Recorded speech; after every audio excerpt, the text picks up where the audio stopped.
you wanna go with Crimson Desert? We have so much to talk about there. I kinda want to play it. Like, Hey, I'm the same way. I watched a really good video explaining a lot of it. Oh, I gotta read you something though that I saw the other day. I think I screenshotted it. Here it is. I saw this picture. People were referring to Crimson Desert as The Legend of Assassins Dark Fantasy 3 Breath of the Final Redemption Ring remake mhm. Kill of the Shadows. They tried to put like every game in there cuz it's like they're trying to like kind of culminate every single game into this one. But anyways, do you want to start off with first impressions on what you've seen so far and heard so far? So I was looking and I saw a lot of people say basically what you just said. It's like, oh, they just kind of mashed a bunch of stuff together. And, fair point. But I did watch a video about how people aren't accurately reviewing that. And it sounds like you're being a real Poindexter, like with your adjusting your glasses and keeping your nose pointed up at people. But they pointed out, like, even the developers of the game said that it's not like an RPG. There are RPG elements, but the whole point of it was it's a big open world sandbox game. So they said imagine getting upset at like GTA 5 Getting for upset at Minecraft for having not no story or something. yeah, exactly. Yeah. And they were like, well, so the whole point of it was like people are reviewing it poorly based on something it's not trying to be or is not Oh, that's a way to supposed to put it. be. Yeah, I like that. So like if you go into it looking at it like, oh, it's going to be this great in-depth fleshed out RPG with all these like RPG mechanics and, progressions, like you're going to be disappointed. But if you go into it like it's a sandbox and you can do whatever the hell you want, like you might have a good time. The one thing I did see, and they are updating it. So like they made changes to like the maps, UI, upgrade paths, and I believe inventory space for your character. And that was like only a few days after it came out. So they're listening to the community, which big thumbs up. But yeah, I'm just kind of curious. So, heavens, I'm never going to pay full price for it because I love a good deal. But if That's right. it goes on sale for like, I don't know, like 30, $40, like I might get into it. Yeah, dude, everything you just said is just about exactly my thoughts. I've been so back and forth. So at first I was like, initial reviews, not good. I can see why it's not good. And what really threw me off, it was like, yeah, the first tutorial piece takes you about 8 to 10 hours. And I'm like, oh, dude, go fuck yourself. I hate that. Put your good content in the beginning. Give me the good stuff first, then dial it back and let me understand what I'm getting myself into. But I have really turned around on this so far in the past, few weeks. And this is crazy. This is the first time we're talking about Crimson Desert, me and you. And I think we align pretty damn close. To get the quick and dirty out of the way from what I have heard story sucks. Let's just get that out of the way. There's no story. There's absolutely no story. Story sucks, but it's not they did even come out and say story was a little bit more of like, well, they had something planned and they weren't going to make this game as big. Then they made it big. And then they had very little story, so they had to spread it out and stretch it out. And so that's where they kind of transitioned to having just a sandbox of a game. Some other things and notes, like and you said it well as also, but they've been fixing things really fast. Like I've heard the inventory management was god awful, but Mhm. then they fixed that pretty quick. Even like you could see Pearl Abyss's stock value plummet on release, and it's actually gained back up since then because they're doing a lot of fixes to it and working on it. But I've heard the combat's pretty sweet, and then the controls are still god awful because you sent me a list of the controls that you need to do everything. Kind of crazy. There's one guy that even said there's too many controls that overlap. So that do the same thing, like grappling and swinging a sword or something. I can't remember what Hmm. he said exactly, but I'm right where you are. Like, I think this game is gonna be really fucking good in a year. When Yeah. they update it, it's on sale. So I have no problem waiting until then because, me and you are just kind of the same page of we just don't really buy games on release anymore. So I think it's gonna be fantastic in a year, and I am super excited for it. I think so far, the release initially was not great, but once people have played it and figured it out, they're like, "Oh, this is interesting." And I think people are so critical of it at first, and we've kind of mentioned this already a little bit, but they're trying to compare it to things Mm. that it has no business being compared to. It's a sandbox that someone has made totally differently. It's not a Skyrim. It's not a Breath of the Wild. It's not an Elden Ring. It's none of those things. And for lack of better words, it's just way less than all of those, but it lets you just kind of do whatever you want. And it's one of those you're going to spend hours upon hours just doing random objectives and stuff because the world is so busy and stuff to do. But yeah, dude, the map looks crazy cool. I love that you can glide. They're actually working on stamina adjustments, like the traversing looks really cool. But yeah, this has been very interesting because it's so mixed on what people have been thinking about it. I saw the age 30 plus gamers are our brethren. Yes. There was a lot of buzz around it because, you know, most people on there in their 30s are like, I'm a dad, I have young kids, like I don't really get a whole lot of time to play. If this is something that I could just kind of, pick up, have fun, zone out at the end of the day before I go to bed, like I'll do that. And they said it's Yeah. great for that. Now they did say, like you mentioned, first like 6 to 8 hours, kind of a slog. But they said once you get through that, it opens up and is a blast. Yeah, that's what I've heard. And I would hope that in a year they speed that up or something and expedite that because not everyone wants to do that. So that's what I would imagine as well. And I think it's one of those games too. If you're okay with every time you sit down to play this game, if you only have a few hours, not making a lot of progress, but having a lot of fun doing that, I think that's what this is going to be great for. But I think overall, I feel very positively about this game. I would just wait about a year for them to polish it up. And they're going to rely on the modding community a little bit to do some things for this game. And I think after a year, this game is going to be fantastic. So just wait a year, wait for that baby to go on sale, and you'll have a great game coming Hmm. out. Speaking of great games that went on sale, I just got one that I've been eyeballing for a little bit. Oh, please tell me about it. Because I know I was telling you to not tell me about this game because I want to hear more about it in the podcast. I got Tainted Grail Fall of Avalon. Is I have it, been looking for a while, and it was so weird. I was so skeptical on the release. I was like, okay, this studio has no business making a game like this. But then it got pretty good reviews. Yeah, So people were saying, "Oh, it's a Skyrim wannabe. It's, an Oblivion wannabe. They're just standing on the shoulders of Bethesda." And I think to an extent, maybe, because mm, it wouldn't have had the popularity in the genre maybe without those games. But also, I'll just say it. So far, it's better. It's really, in better. Skyrim? Uh, at what Cool. like maybe not from a size comparison because I haven't made it through a whole lot of the game, and maybe I'll find out. But dude, writing already. I like ever the famous intro to Skyrim. You're about to get executed, then Alduin crashes the party. Yeah. In Tainted Grail, there is a like a magic disease called the Red Death that is ripping through the land, and there's basically no cure. There's this force called, you're gonna love this, the weirdness, That's all they call it. but it's spelled with a Y, so it's really fun. uh, like the kind of like how they call something like the Erd tree or the whatever, they have a weird way of spelling it. Okay. So it is basically just a force of chaos, and chaos not in the context of like evil, but chaos in the sense of complete random. So there have been instances where it can halt or cure the Red Death in people.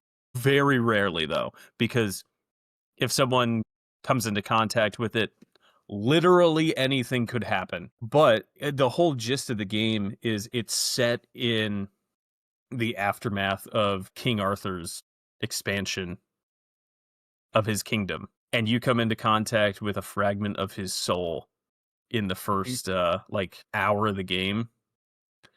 and it's collecting pieces of his soul to help rebuild the kingdom that's fallen into ruin. That's the general gist of it. And immediately I was like, hell yeah, I am I'm in. in.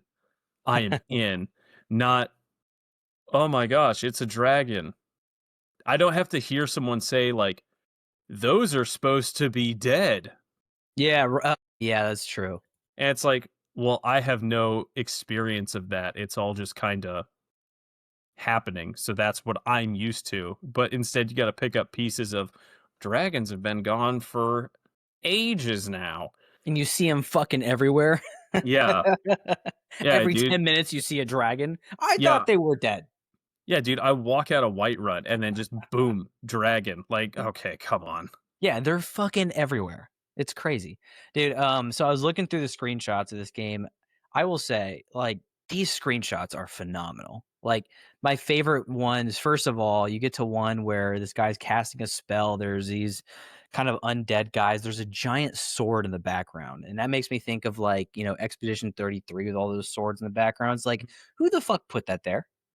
I want to Yeah. know. I love Yeah. that shit. And then the next one, you go a few more over. Well, there's another sword in the background, but this is my favorite screenshot. It's this guy, the main character looks like he's casting maybe a spell, but there's this giant fucking bird flying up out of nowhere, and it looks like it doesn't even care for the character, which gets into my cosmic horror fascination of, like, gods don't give a shit about you, and that's more terrifying than them caring about you or hating you.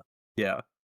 And all these screenshots just sell me on the game. Yeah, we'll wait to hear what you have to say in a few weeks about this game, but I'm gonna pick this up when it goes on sale too. Because how much you get it on sale for? I believe it was like 18 bucks.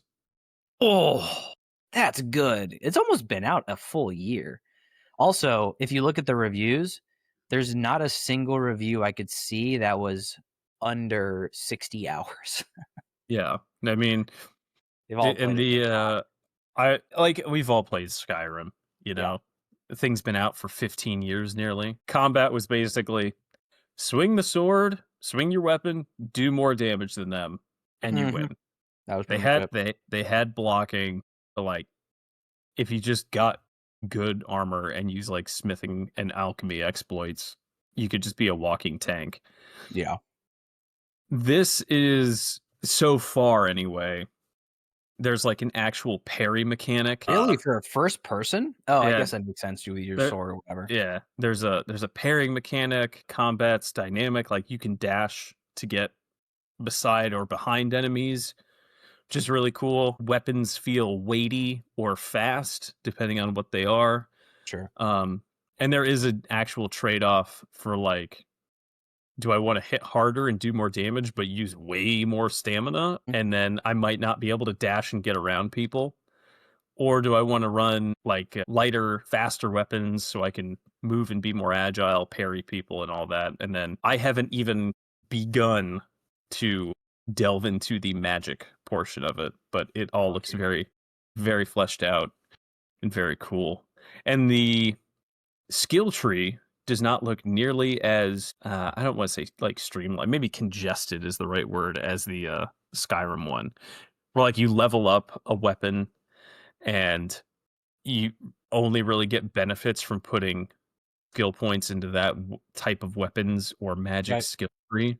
Like Mhm. there is crossover between. I told you a little bit. Like you can put points into different attributes, but then those attribute skill trees do and can transfer over to other weapons and abilities that you might not necessarily think that you'll need. So there's a lot of building that you can get away with.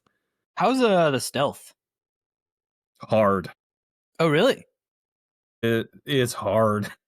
Yeah, I asked because I remember when I was playing Skyrim, every time I was like, "I'm gonna do a new build," and I just did stealth every single time. This With thing. Skyrim, like, you just have infinite stealth. You just go up behind people with a dagger and do times 4 damage, and they would die. Dude, it So got so insane in that too, like between sneaking, archery, and daggers, like for some abilities, you could get like up to 15 times multiplier on damage. Yeah, dude, and I know sometimes, like, your stealth would be so good, you would just crouch in the middle of the fight, and the enemy would not know where you were. And I was like, all right, well, I'm kind of taken out of this right now. This is Yeah, stupid. yeah. Like, your stealth was just that good where you just crouch, and it'd be like, "You are hidden." I'm like, "How? We were just in the middle of a fight." But I'm like, "Whatever." Yeah, okay. Yeah, okay, buddy. Sure. Sure. Yeah. How many hours you have in that so far? Two. 2 hours? Gotcha. Yeah, So I also started playing a new game and, probably yeah, okay, so I mentioned this before the podcast, I think that people will like that I said this. The 2 games that we're playing, we find to be have been very underrated, and we believe it is because they had a good launch. yes. No one knows about them because there's no drama between these 2 games that we have been playing. And so I have 32 hours in my game so far. Jesus, that's a lot for how recently I bought it.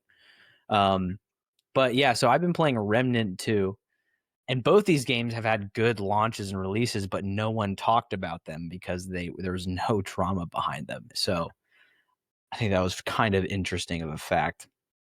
Yeah, I'm guessing there was not really much drama with Tainted Grail, right? No, I mean, it had a really smooth early access launch. Went into 1.0 in a reasonable amount of time, and they had a DLC, its first DLC release that was a very positive reception. Which is never see that ever. Positive DLC, they're always mixed or negative. Even remnants are all mixed, but yeah, dude, I have been having such a freaking blast with Remnant, and it's so funny. At first, I was kind of like having some of the frustrations of I don't know where to go, but I feel like I have been so babied over the years by games telling me exactly where to go that I'm like, I just have to go look for it. That's it. So like the maps and sizes of the maps, because there's separate areas and whatever. Each area is kind of a map, and sometimes an area will have 3 to 4 doors that you can go through to go to a new area. And it doesn't tell you which one you have to go to until you find it and it has a little exclamation point over it. But it doesn't tell you where it is. You just have to go looking around for it. And I was like, "Holy shit, I absolutely love that because I have to literally go explore. No one's holding my hand." Mhm. I think that's so fun. And then also, so in the first part of the game, you get 3 maps. There's there's Root Earth, I think. There's Yesha and there's Narud. Oh, and the Labyrinth. And they all have like it's like kind of like the best way I can kind of describe it, this is stupid, but almost like a Kingdom Hearts style where you go into their world and you're looking to literally kill the biggest person there. That's your whole goal. Like in the beginning of the game, it's like there's this like god that's like, I need you to go kill big guys. Hell yeah. That's literally all he says. Like, I can't remember exactly what he says, but he's like, "I need you to go kill the big guys." So I kid you not, if I showed you gameplay, you'd be like, "Holy shit, you're not kidding." You go to every world, the first person you meet, you're like, "Hey, I'm looking for the big guy." It's literally it. So you get to my favorite place has been Narud. You get there, and then I go to this council, and then I'm like, "Hey, I'm looking for the big guy." And then they're like, "The big guy is dead, and this guy has taken his spot." And then I thought this was a cool story aspect. So the council's like, "We need you to actually find out which one of us on this council betrayed the council to help the new big guy kill the old big guy. And we need because all of us would lie about it, and we need to find out which one was which." So you have a couple like and it's like a super quick puzzle. They do not waste your time at all. Like this next part takes you maybe 10 minutes if you go quick and you can find everything out quick, but you find out who of the council betrayed them, they kill him, and then you go find the big guy. Hell And yeah. you find out that there's 2 of him, Oh, and jeez. one of them starts calling you a dirty little mouse, and I love it. And then he's like, I need you to go kill the other big guy that looks like me. And I'm like, fucking all right then. So I go over to the other big guy and he's like super nice to me. He's like, I need you to help me kill the other big guy because he's the one who killed the old one true king and you need to go kill him.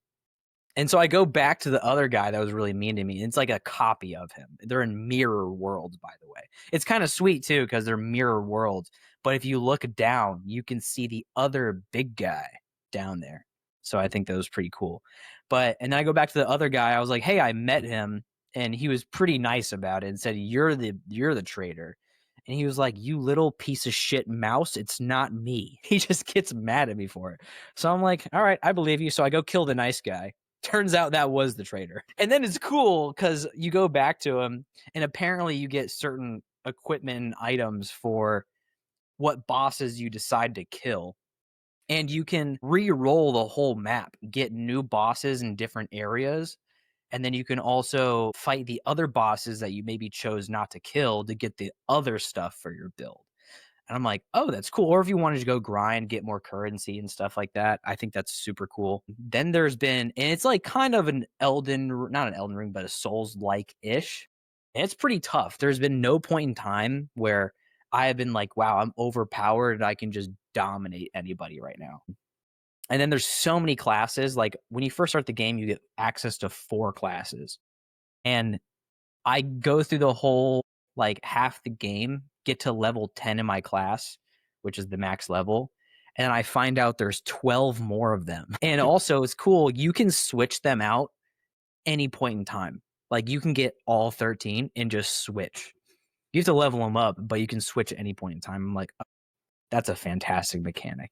Then the guns are sweet. It's got some Monster Hunter-esque features to it. So you go kill a big bad guy and then you get like an organ or like a piece of them and you give it to somebody. They'd either turn it into a mod for your guns or a gun or a weapon itself, and it has aspects of that guy, that whatever who you killed.